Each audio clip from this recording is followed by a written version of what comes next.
this thing called violence that everybody is so afraid about. Here you are talking about you afraid of violence, and the honky drafting you out of school to go fight in Vietnam. You're going to sit in front of your television set and listen to LBJ tell you that violence never accomplishes anything, my fellow Americans. You ought to tell them, Claire, if you don't want any trouble, keep your filthy white hands off our beautiful black folks.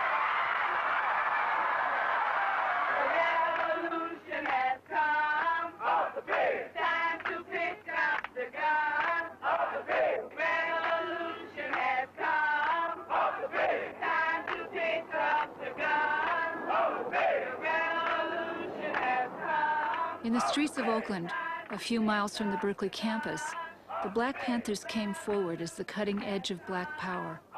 Their militancy had a magnetic effect on the student movement. I mean, we're shocking people. We have probably said to white America, like the people who were observing us when we came up with the guns, are saying, niggas with guns. It's like a fear. I mean, they don't even have to say it. Their faces said it. There's too many niggas with guns. Like, they know that they've oppressed us. And now here we've organized with guns. It's the new step. I mean, it's symbolic that, oh, they're not going to be nonviolent anymore.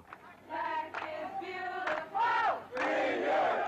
Set our warrior free. On the night of October 28, 1967, Huey Newton was stopped by police.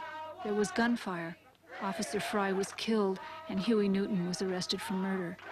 His trial drew the student movement into an alliance with the Black Panthers. Free Huey became our rallying cry. The organization just propelled it. It took off, like a prairie fire. It spread it everywhere, certainly beyond my imagination. I mean, after Huey's arrest, that's when things really started rolling.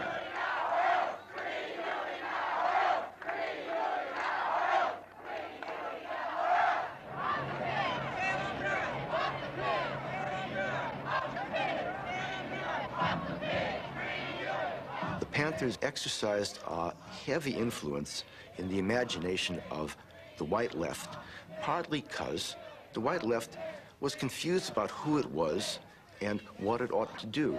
They were fascinated by this tough macho image, and they followed it, not so much willfully, but involuntarily, because it was the projection out there of the thing in their own actions that thrilled them most. Let, in my opinion, white radicals off the hook, some white radicals, not all, but some white radicals off the hook from what Snick had challenged them about 3 years earlier.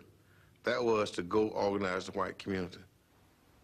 They could say that they were supporting the Panthers because the Panthers were the vanguard. They assumed that the movement could only be led by blacks. They had made that clear that the blacks would have to be the group that would start the revolution, and that the Panthers were the army of that black vanguard.